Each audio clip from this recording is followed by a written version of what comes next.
हुई थी पिछले साल। उसके पहले नरेला में एक इंसिडेंट हुआ, नरेला में हुआ या मतलब उपहार सिनेमा भी हुआ, उपहार तो बहुत पहले की बात हो गई। उसके बाद पिछले 4 साल में 5 साल में 2 इंसिडेंट्स हुए जिनमें करीब 30 40 से ज्यादा व्यक्तियों की जान गई। पर क्योंकि वो मजदूर थे इसलिए उनकी बात बहुत ज्यादा उठी नहीं, किसी ने की नहीं उनकी बात, क्योंकि वो एक ऐसी बिल्डिंग में सो रहे थे, एक ही रास्ता था और नीचे से आग लग गई। जो अभी हाल ही में भारत के बाहर भी एक घटना घटी, बहुत से भारतीयों की जान गई जिसमें। अर्थक्वेक बहुत बड़ी त्रासदी होगा। फायर, फ्लड से ज्यादा फायर की चिंता हमें आमतौर पर लगती है क्योंकि फायर दिल्ली में होने का खतरा ज्यादा होता है। और पुराने जो बाजार हैं, चांदनी चौक हो, कोई बाजार हो, छोटी छोटी गलियों में जब आप ऊपर चढ़ते हैं एक दुकान में जहां 1 लाख साड़ियां टंगी हुई हैं, जहां 50 सैकड़ों महिलाएं साड़ी खरीद रही हैं, भगवान ना करे कभी कुछ हुआ तो क्या होगा। बहुत सारे प्रश्न हैं। दिल्ली का विकास बहुत सिस्टमैटिक सिटी के रूप में नहीं हुआ, चंडीगढ़ की तरह से नहीं हुआ है। 1962 के मास्टर प्लान में उन पुराने इलाकों को एग्जम्पशंस दी गई हैं ताकि वहां बिजनेस हार्म ना हो। एग्जम्पशन तो ठीक है, बिजनेस इंटरेस्ट में है, लेकिन जब आग लगती है तो वो एग्जम्पशन नहीं देती है। तो मैं जो विनम्र निवेदन करना चाह रहा हूं कि ऐसा नहीं है कि बारूद के ढेर पर सिर्फ कोचिंग इंस्टीट्यूट्स बैठे हैं, पूरी दिल्ली बैठी है। बहुत कम ऐसे संस्थान हैं, स्कूल है, कॉलेज है, यूनिवर्सिटी है, अस्पताल है, उनको जमीन मिलती है। मीडिया हाउसेस को जमीन मिल जाती है, बाकी लोगों को जमीन नहीं मिलती है। कोचिंग इंस्टीट्यूट को सरकार जमीन नहीं देती है, उनको खुद खरीदनी होती है, खुद रेंट पे लेना होता है, महंगे रेंट पे लेना होता है।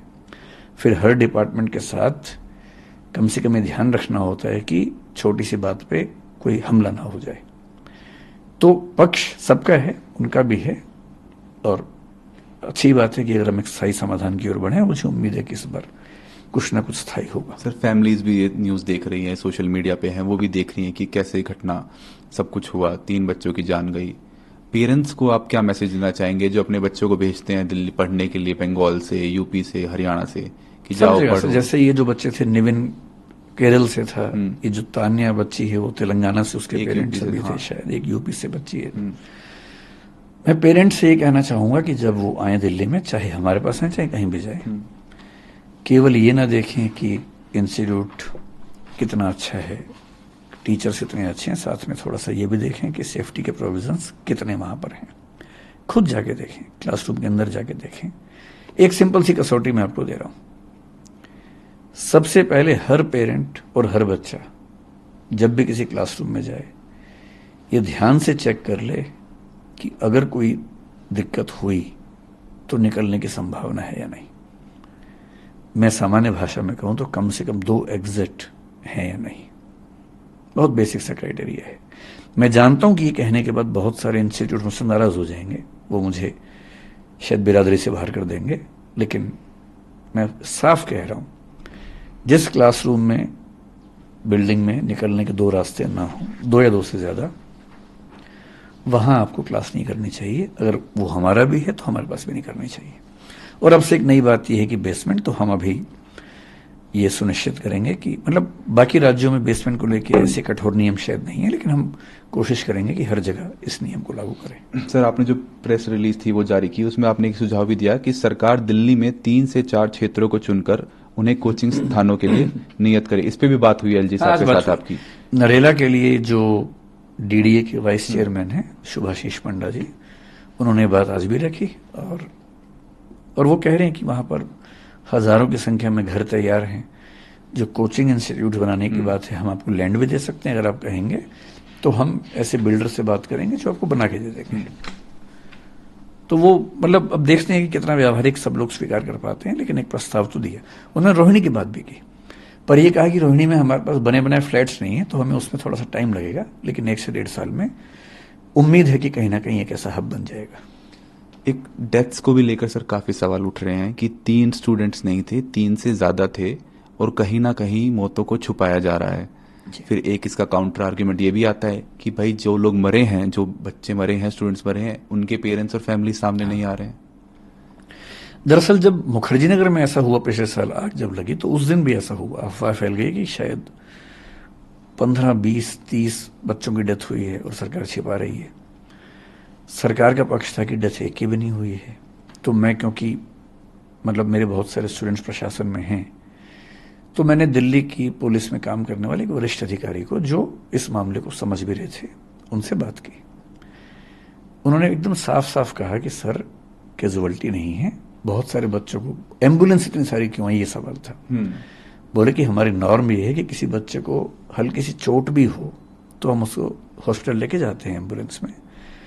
और मैंने उनसे निवेदन किया, मैंने कहा आप एक काम करो, बच्चों को ऐसा लग रहा है कि उस बिल्डिंग के अंदर बहुत सारी लाशें हैं, आप हो सके तो एक बार बिल्डिंग के अंदर जाके उनको दिखा दो, 2-4-5 बच्चों को ले जाके। उसके बाद शायद उन्होंने ऐसा किया, एमपी साहब हमारे जो थे मनोज तिवारी, उनको भी शायद दिखाया, कुछ बच्चों को शायद दिखाया गया। धीरे धीरे ये रूमर शांत हुआ। यहाँ की जो बात है, मेरा बच्चों से कहना यह कि अगर उनको निश्चित तौर पर ऐसी जानकारी है तो उन बच्चों का नाम बताएं जो मिसिंग हैं, जिनकी डेथ की बात है। जैसे मैंने आज ही कहीं पढ़ा कि एक बच्चे को मिसिंग बताया गया, वो बच्चा आज सामने आया कि मैं उस दिन वहां पर नहीं था, शायद नारायणा में कहीं रहता बच्चा। तो क्योंकि जब बच्चे निकले होंगे, कुछ बच्चे घायल होंगे, उनको लेके हॉस्पिटल गए होंगे, तो ये सीधी सी बात है, उस समय सबको ऐसा लगता है कि जितने लोग जा रहे हैं वो सब डेड बॉडीज हैं और बच्चों की चिंता लाजमी है। लेकिन अगर ऐसा एक भी नाम है जिसपे उनको डाउट है, वो नाम बताएं, उनके पेरेंट्स सामने हैं, और जैसे ही कोई बच्चा सामने, मतलब बच्चे का नाम सामने आएगा, पेरेंट्स सामने आएंगे, तो सरकार को जवाब देना पड़ेगा।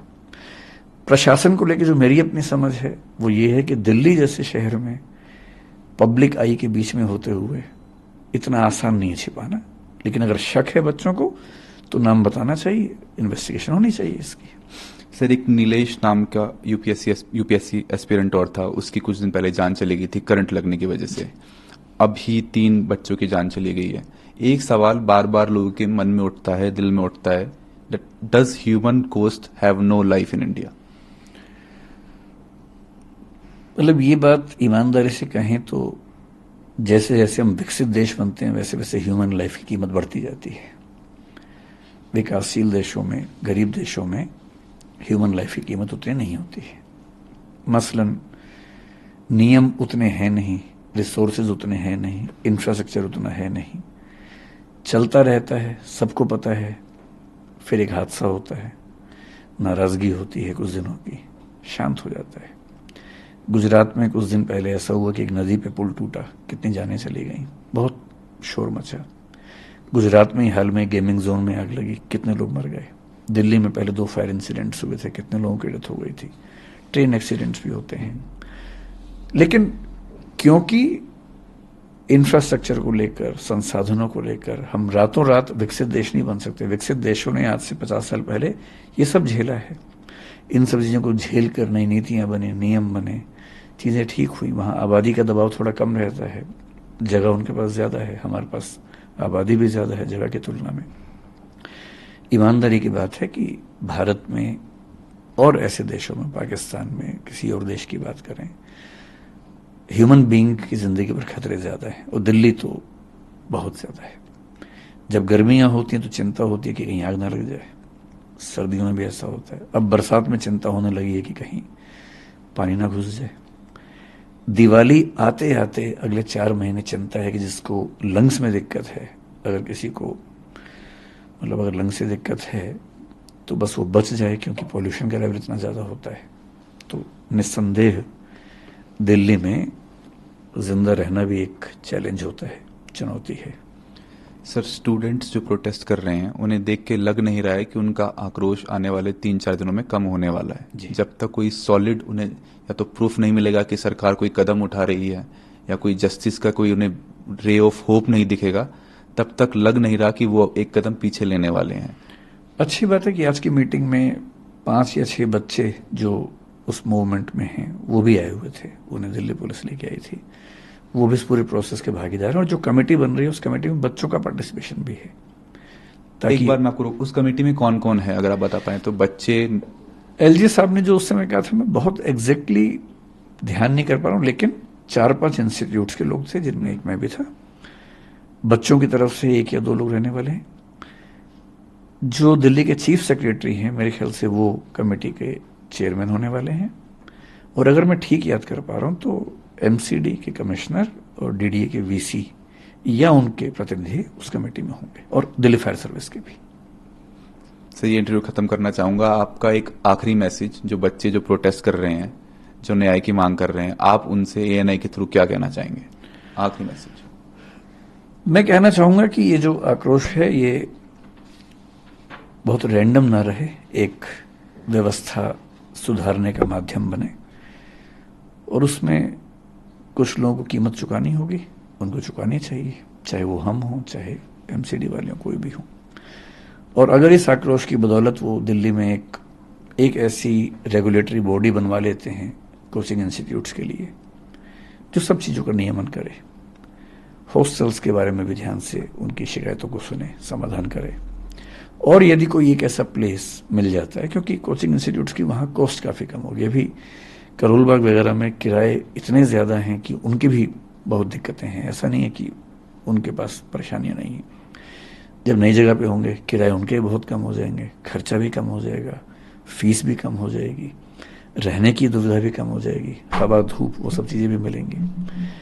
तो अब मतलब वो कहते हैं ना कि दुष्यंत कुमार की भाषा में कि हो चुकी है पीर पर्वत सी पिघलनी चाहिए, पीड़ा जो है पहाड़ जैसी हो गई है, इस हिमालय से कोई गंगा निकलनी चाहिए। ये बच्चे भगीरथ बन सकते हैं, इस हिमालय से गंगा निकाल सकते हैं, और इस मामले में मैं खुल के कह रहा हूं कि मैं उनके साथ हूं, इसमें कोई दुविधा नहीं है।